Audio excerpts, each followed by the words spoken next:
vacationing angel came about before Randy died. So Randy was my husband. He died in 2012. He was ill for a long time. One day he woke up from a sleep where he often got information. So it was he kind of meditated in his sleep. And he told me that he was crying, and he told me he'd gone to the Gateway Cafe. And at the Gateway Cafe, he learned that we are all vacationing angels when we're in human form. Mm. So he was eating, you got a big menu and you got to choose the vacation you would next be on as a human in a biological human suit and a biodegradable human suit, basically. So your spirit, and you come down here, and when you're at the Gateway Cafe, you get to choose what that lifetime is going to look like. So for him, he looked at the menu and he chose a pepperoni and onion pizza. And that was kind of the beginning of the whole process. It wasn't until after he died that I started to explore with him the whole philosophy. What do you do with that? What do you do when you know you're a spirit in human form? Why do you come in? Why do you decide to come into this human body with this family, with this religion, in this country? Why would you come in and choose a life of poverty or abuse? And what it means to be a vacationing angel is you're given the chance to evolve from whatever lifetimes you've had before. And in this lifetime, you choose an entry that will give you the most chance to evolve. So from an angelic perspective, it is like taking a vacation. You get to eat a Snickers bar.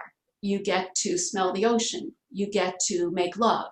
You get to use all your physical senses, which you can't do when you're in angelic form. And that has led to the way I live my life and the way I do my coaching and the books that I've written with him after he died, and now with him after he died. Right. So did your teaching come from Vacationing Angel, or was there a coaching like before? Did your work morph, or did you start anew? You know, I'm trying to kind of gauge the transition between what I know from you as an anxious person of the past to who you are now. Was it like a switch that flipped and your whole career changed, or did you morph what you were already doing into something new? I was always waiting for the epiphany to come. I always felt that I was from another planet. I always felt I didn't belong here. I had a lifetime of depression, functional depression. So I was like a functioning alcoholic, where I lived a life. I went to college, I got a degree, I had professional careers, and I was always depressed and I always hid it.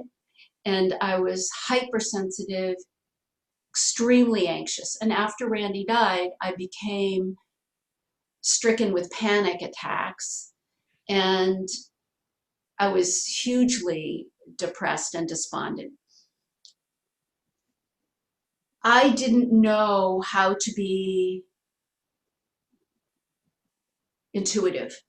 In other words, I was sensitive, cried all the time, was miserable, but I didn't know how to use my intuition and my gifts. And I didn't see them as gifts. So I didn't even know I had them. And what happened was, after Randy died, that door did unlock, because one night, a year and a half after he died, he woke me up in the middle of the night after, a year and a half of literally crying myself to sleep and feeling like I didn't want to live. And he just woke me up and said, "Get out your pen, we're going to write." Now, I had been a writer, an editor, a book designer, a self-publishing consultant, and I still own Harvard Girl Word Services. That's my business. But what happened was, that night we wrote a book together called Crossing the Rubicon, Past the Point of No Return. And I didn't know what that meant at the time, but I looked it up. And of course, it refers to Julius Caesar and the fact that he said to his soldiers, if we cross the Rubicon, the river, we're going past the point of no return. We may never return. And Randy was saying to me, we have crossed the Rubicon, and it's time to build a relationship with me on the other side. And that opened the door somehow. So it wasn't a switch, but it did open the door where I believed I was capable of communicating with the other side. I was jealous of people who did. I was jealous of people who communicated with Randy. They seemed to have no trouble talking to him, but I never heard from him. And I was angry and upset and devastated. And then a book came through and half of it was in rhyme. And I never rhymed anything in my life, and Randy was a poet. So that opened the door, and I started hearing from other spirits. And it took me a long time to trust it. But as I learned to trust it, that became the doorway to my sensitivities. My anxiety lessened as I trusted what I was feeling and thinking. In other words, feeling is the door to your intuitive guidance. Feeling is the door. Emotional contact, sensations in the body are the door to guidance. And so what happens with a high anxiety person, a high sensitive as we call them, is that is a blanket to your sense. You can't live that way. You fall under this blanket of misery, and I'm so sensitive and I'm so anxious, so I can't do this and I can't do that. As soon as you realize those are only indicators of guidance, you start to listen differently. So if I start to sneeze uncontrollably, I say, oh, I'm having a shift. What's going on? I don't immediately interpret it as depression, a cold, anxiety. I just label it an energy, and I move through it. And I haven't been depressed, except circumstantially, briefly, for almost 10 years now. Wow. So how did what you were doing, your business, Harvard Girl, I know that that's still ongoing functioning. But how, I also know that you do flute meditations, you have your meetups, you do one-on-one coaching, you do like maybe couples coaching, there's all sorts of different coaching you do. So how did that work in the tangible realm come to be? Where's the shift that happened that made you start coaching others? It was beautiful. When I was much younger, I graduated Harvard in music and psychology. So I always had an interest in the psychological, and I almost got a master's in social work, but I knew because of the way I'm a sponge for other people's emotions that I would burn out. So I never completed that, never did anything with it. And it was only 4 years, I think, after Randy died, that he said to me, you have to start having meetups. And I said, what's a meetup? And he said, it's where people get together. Look it up online. And I was, okay. So I looked up meetups online, and sure enough, I mean, I live in a little town, in Oregon, so we don't have really meetups here. I didn't know what they were. And I said, I don't even know what you want me to do. He said, just advertise in the little advertiser we have. Just say you're meeting up to talk about the spirit world and the afterlife. So I said, okay, and I felt really crazy because I had nothing to say. But I had been living with someone in Canada who was very much in touch with Randy and who was teaching me who I was. And so over time, I began to realize that my story about grief, my story about a developing relationship with someone on the other side was worth sharing. Because there are tons of people like me who have spiritual encounters, who do hearing, seeing, feeling, and we don't know what to do with it. So, and we're afraid to share it. Totally afraid that people will call us crazy. So 2 people came to my first meetup. And over a couple of years, I started to have 50 people at every meetup once a month. And I called it the Heidi's Afterlife Meetup. And for a very tiny town, that's a lot of people.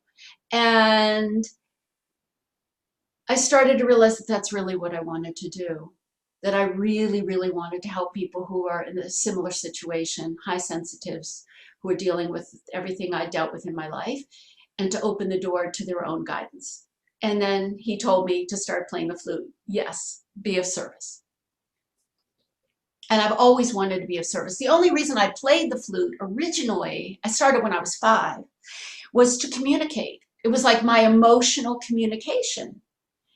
And one day, my friend said to me, there's going to be a package that arrives at your door within the year. It's going to be a metal object, and it will change your life. Sure enough, within a year, I had a flute delivered from New York to my door, never thinking that that was related. And Randy was telling me, buy a flute, start playing flute again. And I hadn't played in 20 years. I started playing again, and he told me I wouldn't just play classical, I would play guided flute music that would be encoded with the energy of loving intention from the spirit world and the angelic realm, and that in partnership we would create music that would help people with whatever they needed help with.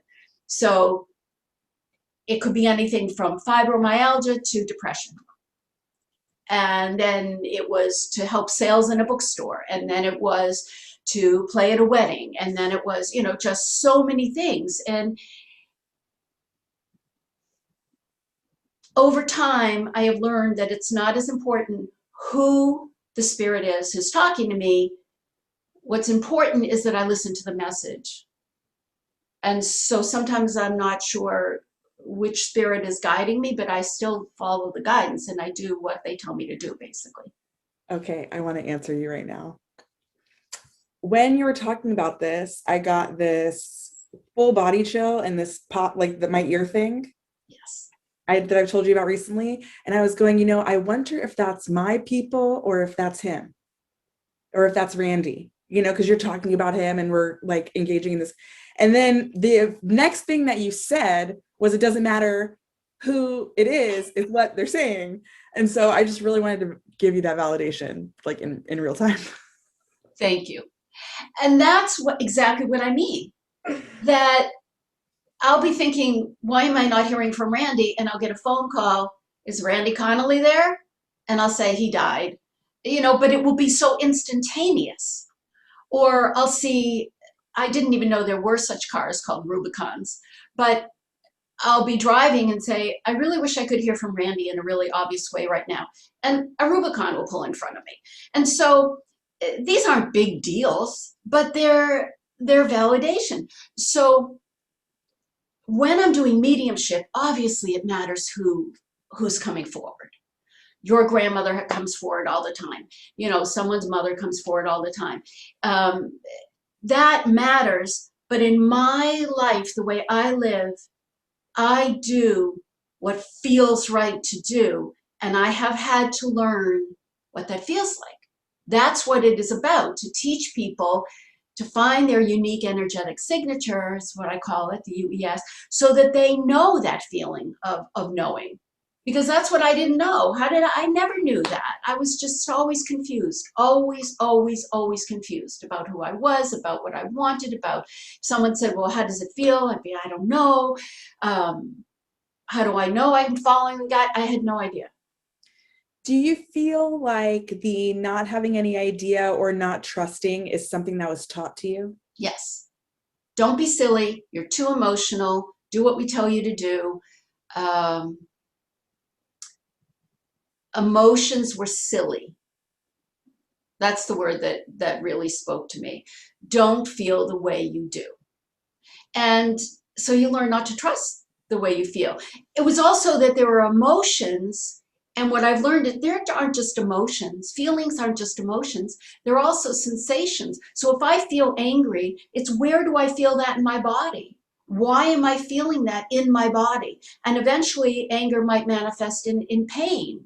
So it's not just an emotional feeling. It's a physical, energetic sensation that guides you to knowing the internal mechanism of your own IGS, your intuitive guidance system. It's all linked. But before I thought I'm just an emotional wreck. Here's an interesting question. I think that probably people early in the process could use some guidance on, which is, how do you navigate important interpersonal in real life, like not that it isn't real life in spirit, but you know what I'm saying, like in person, biological relationships with people who do think it's crazy or silly or whatever. How do you navigate those important pre-existing relationships as you're on this path?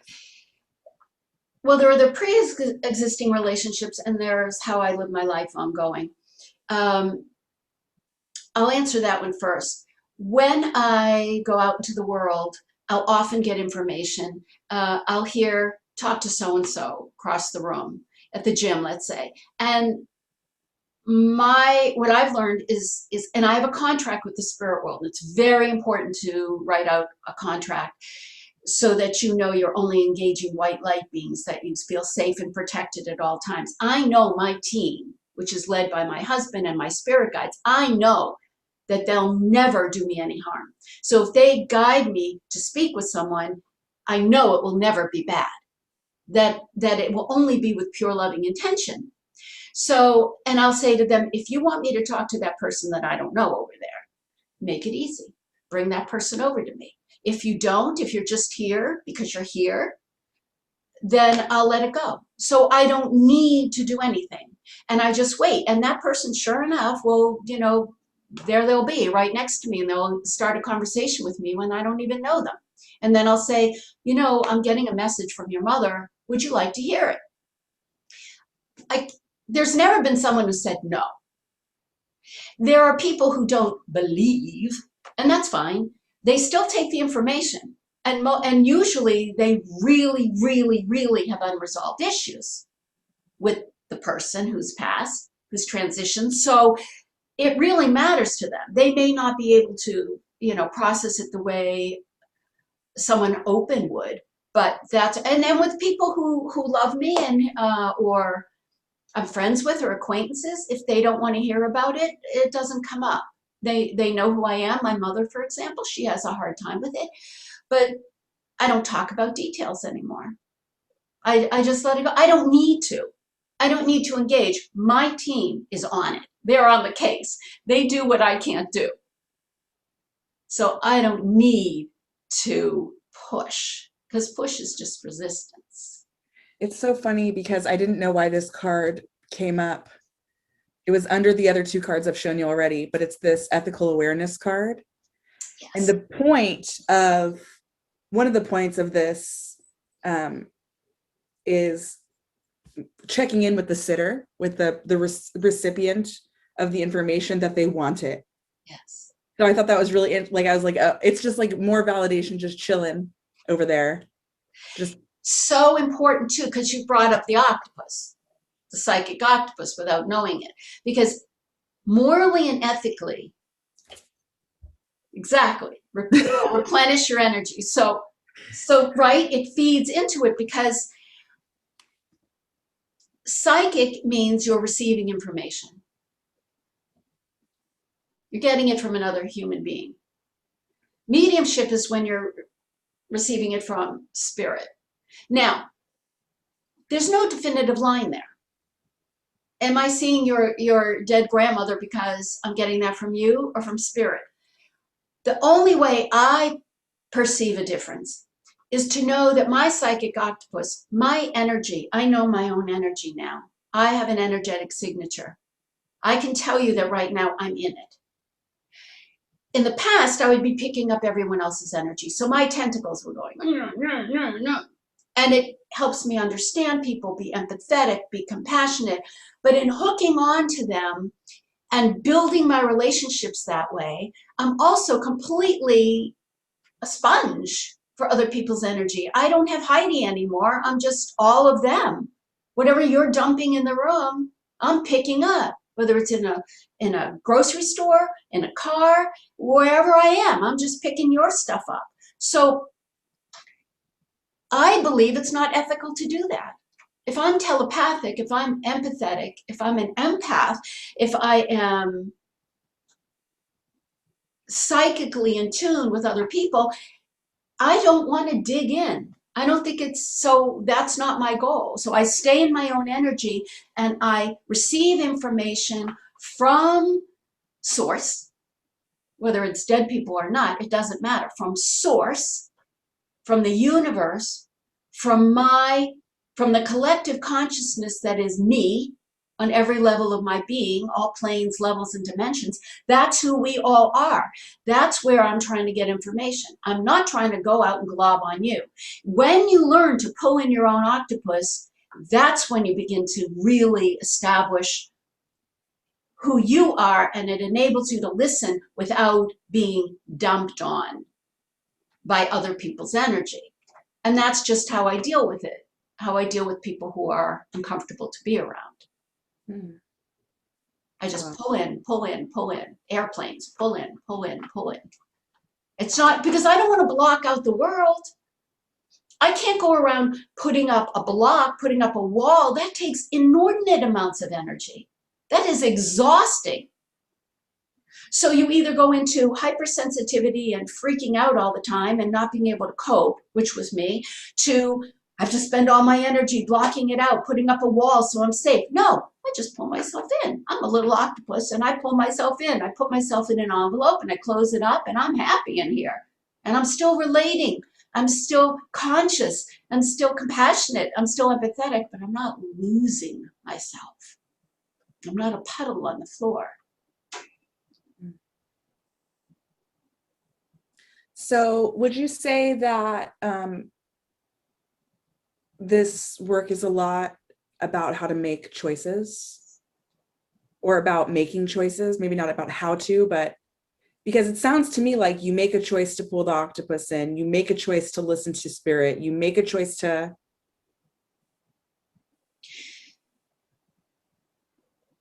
It is about making choices. I'm always really careful with words because words have frequency.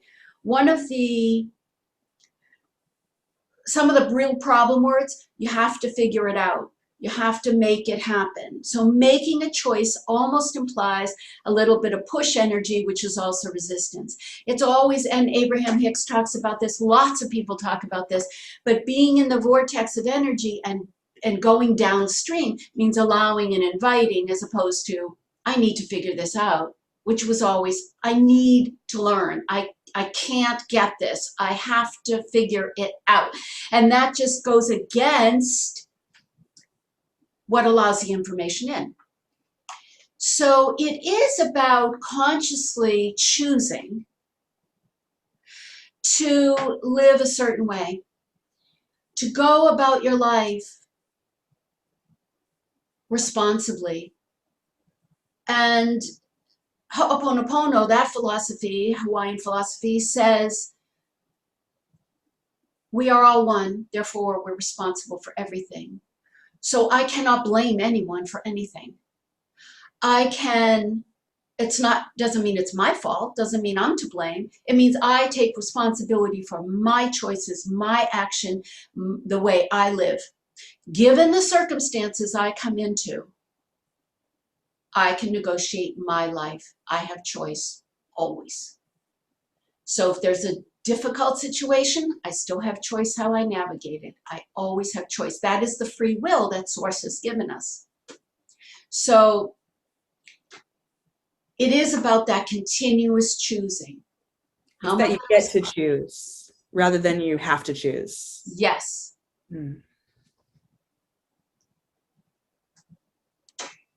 And life offers you a constant barrage of choice. Will I heat up this water? Will it be warm? It doesn't seem like a big choice. Once you start to really feel your own energy, you really know when you're out of sorts. The water feels better when it's warm. That's what my body needs right now. I couldn't have told you that 8 years ago. I just did what everybody basically said to do. And when I didn't, it was so uncomfortable. And I didn't always make the best decisions because I made them based on what other people said or logic. My heart is my primary brain. The heart is the primary brain. I think with my heart, and I partner with my brain. And it used to be something was wrong with that. If you did that, you would be in trouble. Because my heart always took first place. And I was taught I was the weakest because I was the most loving. And it was my husband who came into my life who said, you're the strongest because you're the most loving. You're the strongest because you have this intense knowing from your heart. You think from your heart. And I had never believed that before. And there are many people out there who feel weakened by their gifts, their strengths, but we have to learn how to use them. And when I say we have to learn how, we are given endless opportunities, infinite opportunities to learn. And it's not learning a lesson in a negative way, like if you don't learn this, you'll pay for it. That's not the karma I'm talking about. I'm talking about always being offered the opportunity to look at things another way, to change your perspective, to shift the energy, to balance it with love, to open your heart without risk. We learn that we can't do that. If we open our heart, we open ourselves up to vulnerability and risk. Now, Brene Brown says vulnerability is courage. But vulnerability, by the very nature of the term, feels vulnerable.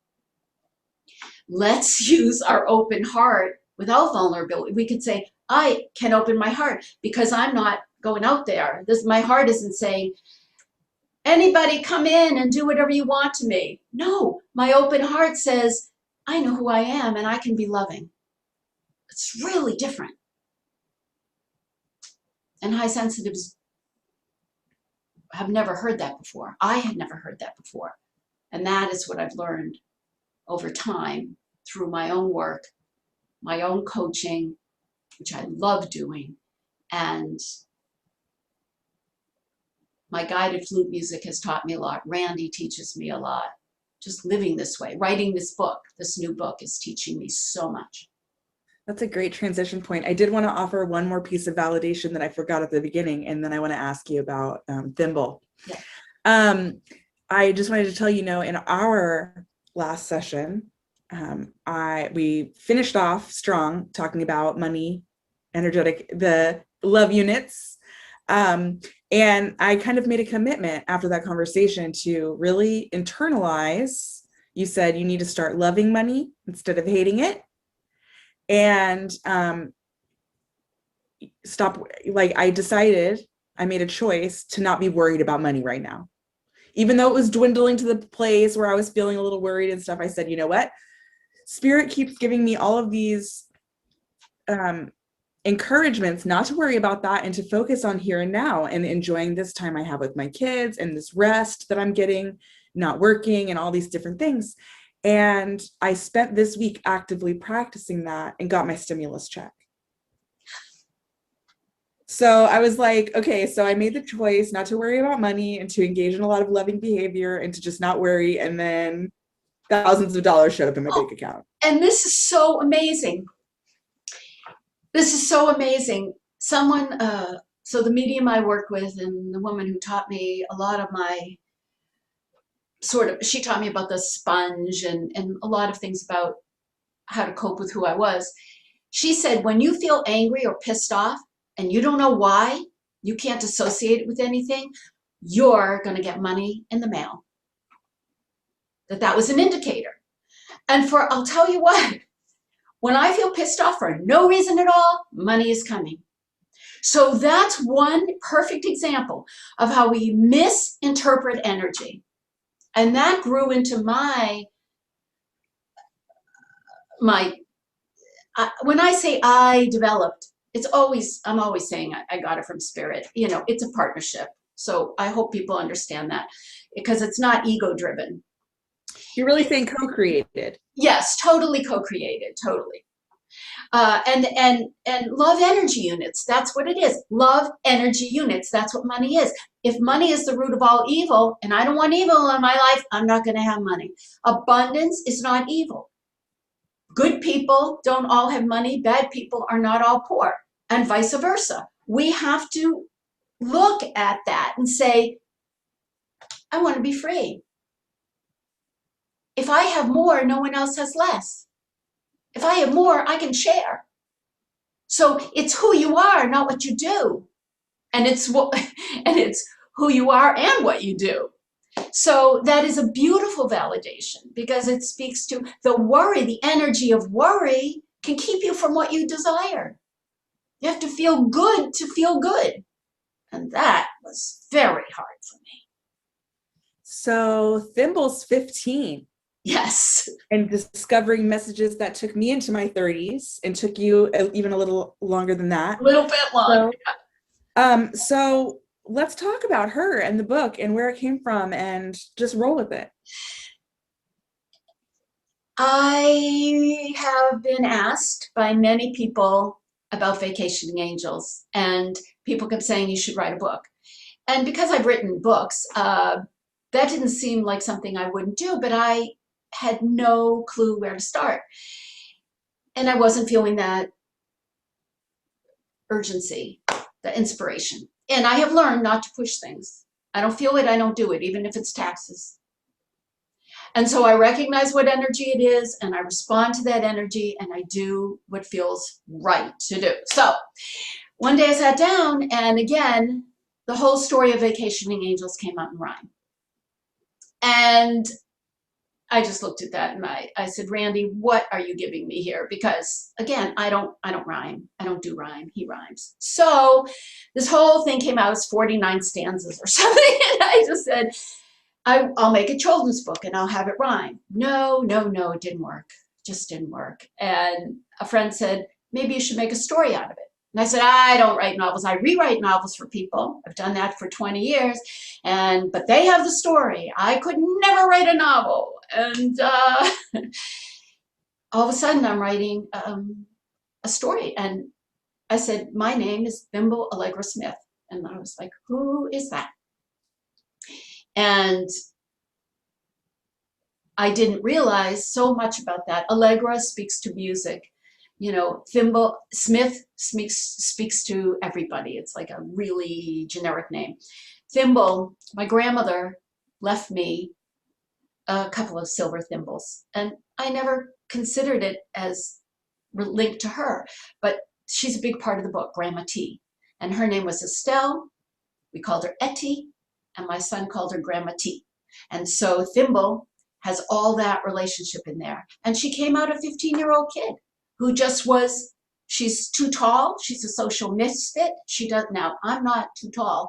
You know, I was a social misfit. I was a musician. I was built like that when everyone else was twiggy. And, you know, I didn't know who I was. So that is really, it's my story, but it's every kid's story when you're sensitive.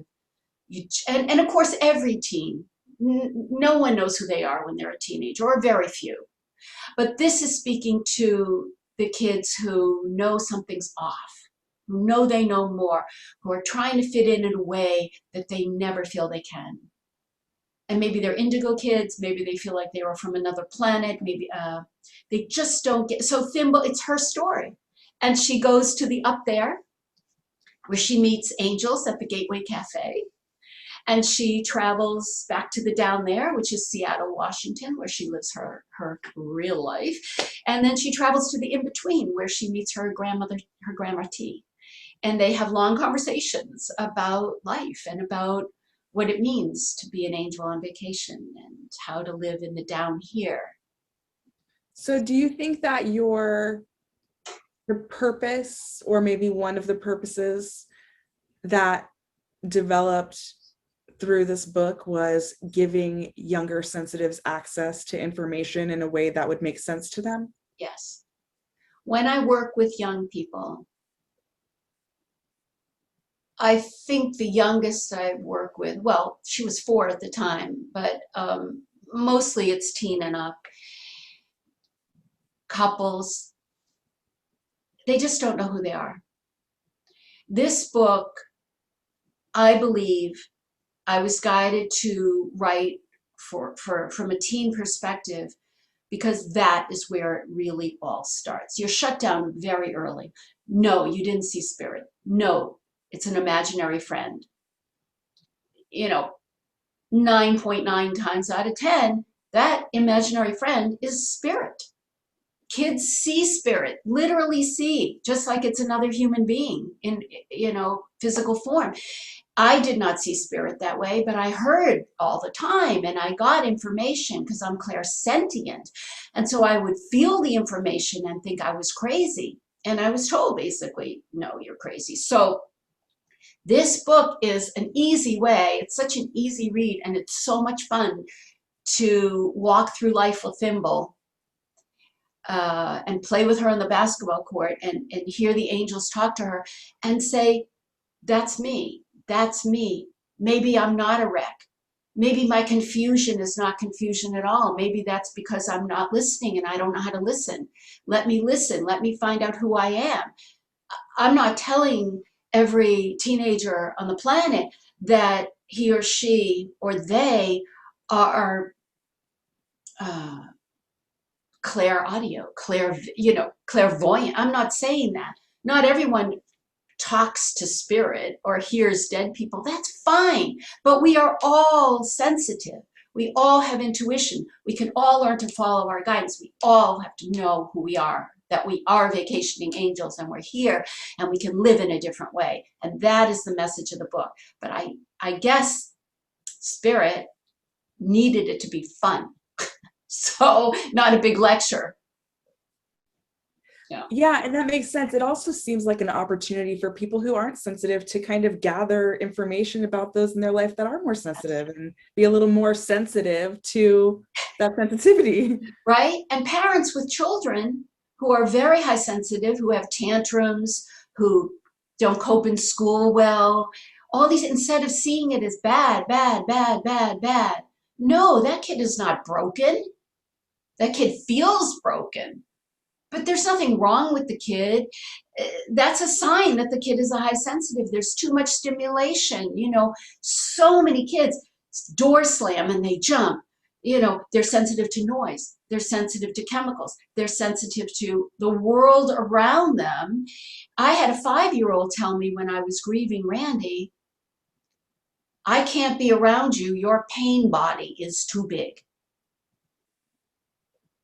And at the time, I didn't know what that meant, but she's an empath and she was picking up my pain and it made it impossible for her to be around me, which I completely understand now. So my job was to understand that I was releasing all that, and to understand my own abilities. Her job was to learn to pull in so she didn't have to feel dumped on, right? Because she was living my emotions through her own body. So it's a mutually beneficial relationship. Wow. Yeah, my children are both highly sensitive. I'm sure. Highly sensitive. And it's interesting, as we're having this conversation, it's making me wonder, because my 6-year-old doesn't like to go around the house by herself. And she thinks there's monsters. And we're like, there's no monsters. And she's like, yeah, I know, but I'm scared of the bathroom. There's monsters. And it's like, I wonder if she just needs help understanding that she's just has high access to energy.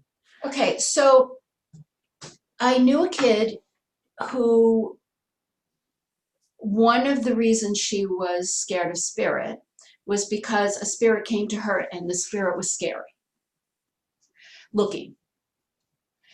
And one thing about spirit is they find sensitives and they want to speak through us. We're the ones they speak through.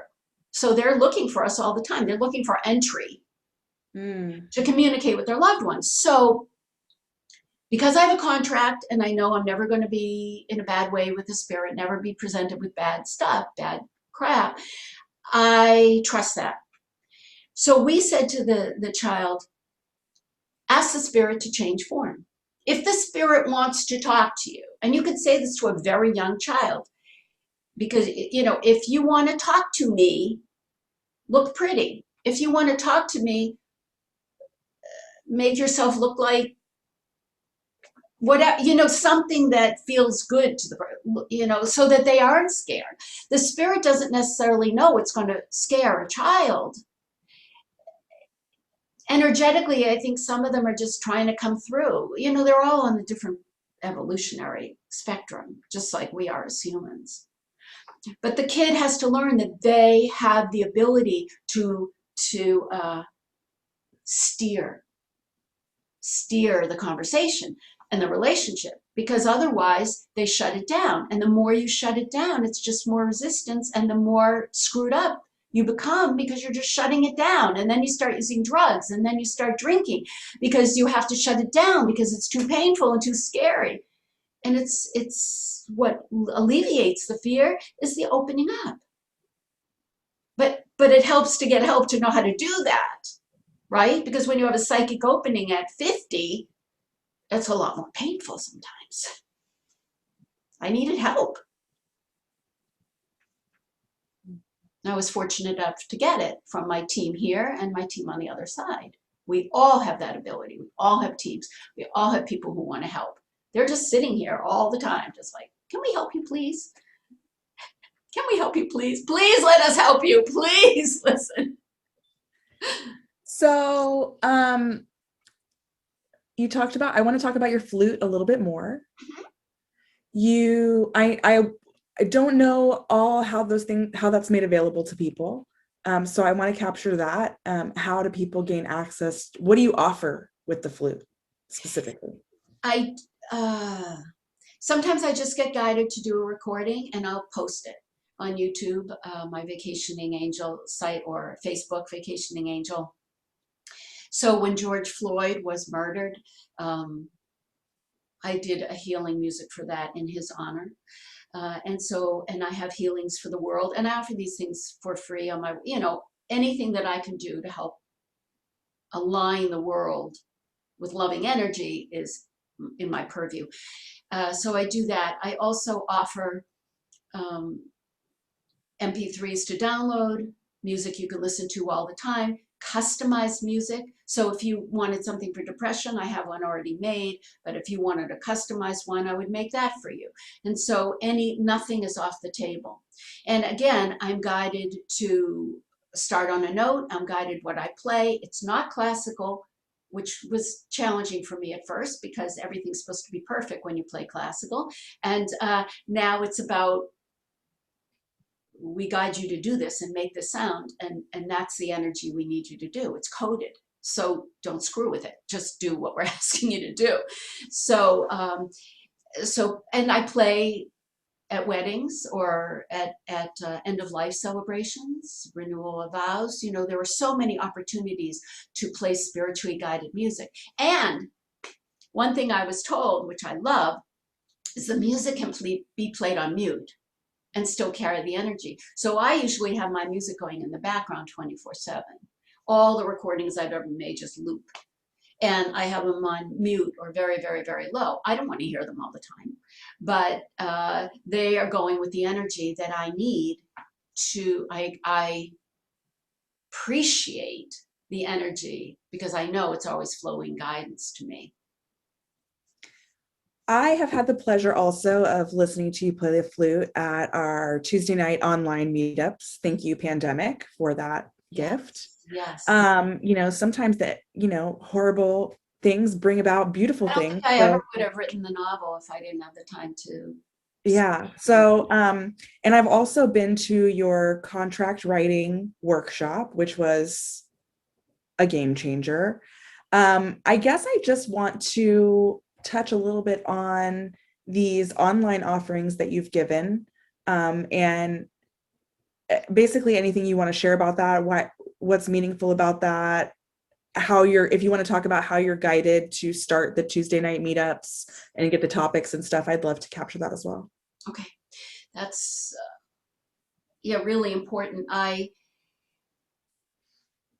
was doing writing workshops, editing workshops, self-publishing workshops for many years.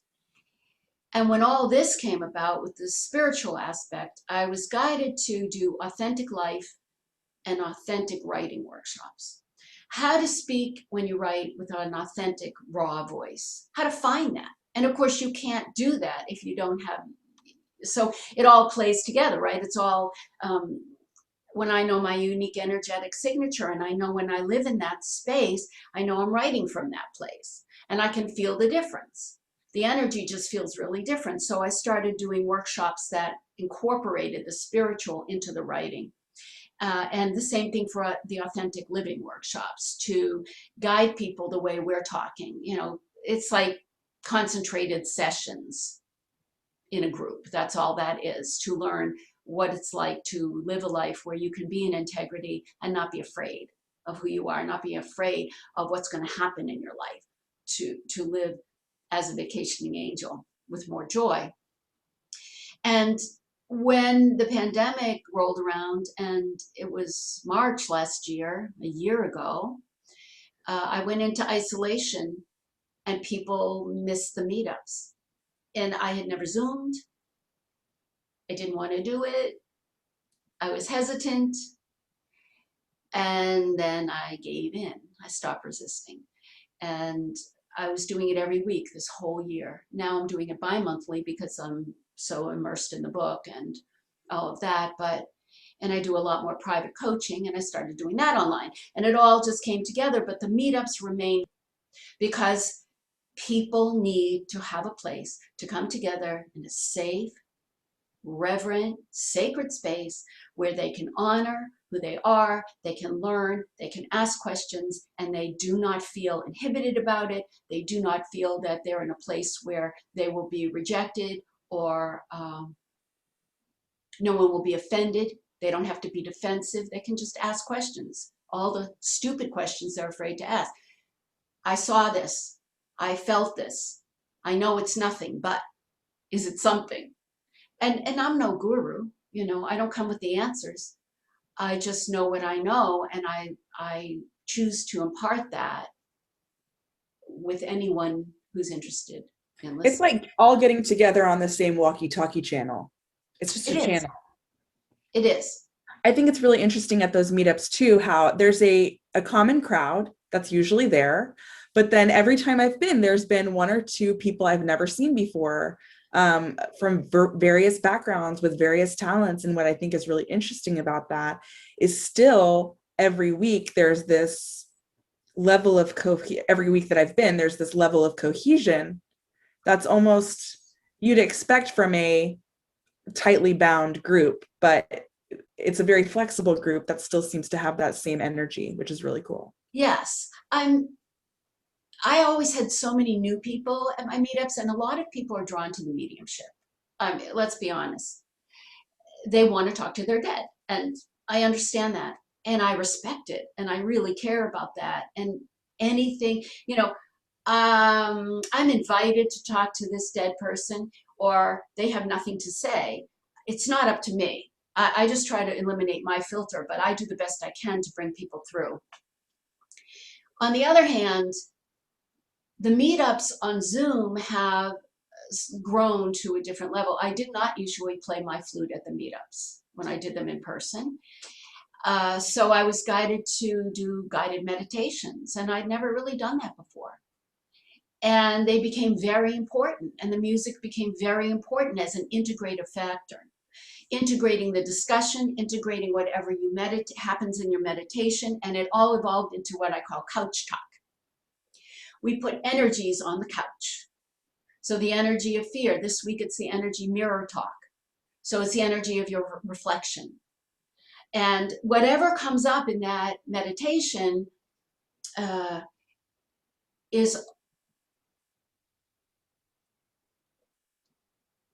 whatever comes up looks to be integrated. So the flute music integrates it. And so sometimes we start out with it, we end with it, and it just sort of places a bubble of integration in it, so that it bypasses human resistance. So you don't have to work at it, you don't have to think about it, you don't have to do anything, you just have to be there and in it, and the music will take care of itself. Take care of all the integration that you need on a cellular level. Makes it easy. Wow. Well, This has been so informative. Are there any topics that we missed? I'm sure we'll think of them afterwards. We can always do another session if we don't have whatever we need, but I mean, I have a lot to work with for now. I'd love to pull a few like wrap up cards. Yes, and also at some point we can do a couple of minutes of music. Oh yeah, that's a great idea. Let's do that now. Okay. You ready? Mm-hmm. All right. So.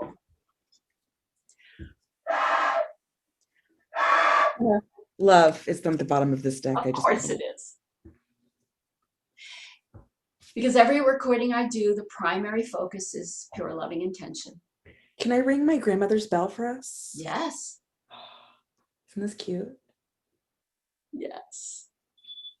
This is the great grandmother my daughter was named for, Hazel. Yeah. So I usually get a purpose for the music.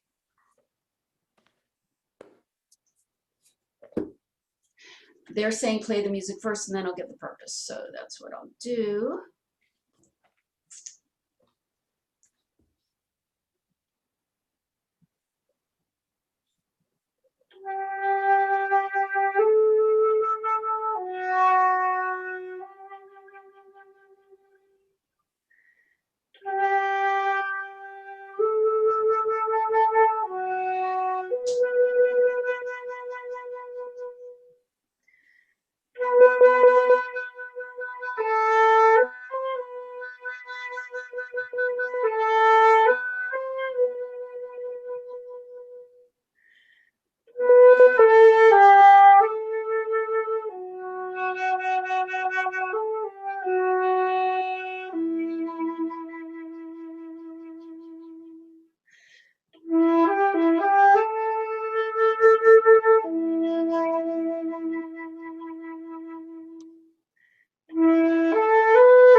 The purpose of this guided flute music was inspired by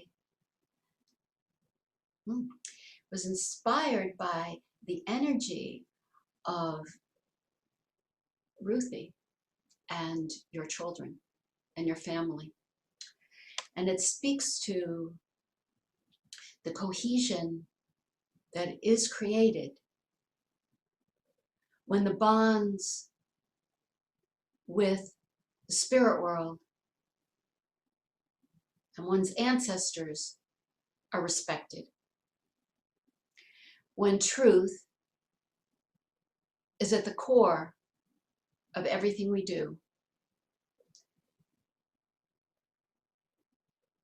When we willingly, lovingly accept the responsibility of passing on to our children that which we know to be real. This music is in support of all those relationships, because it's never ending. All time is not linear, all parallels and dimensions, and for all time. We can change our relationships in the past by our perceptions of the present. So our legacy and our children is all one. And to treat that as the gift it is, knowing that we are part of that, gives us the opportunity to learn more about who we are and help our children know who they are. So use this music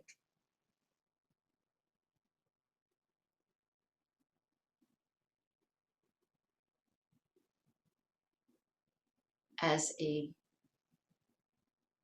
sort of beacon of light, and know that it is given as a blessing.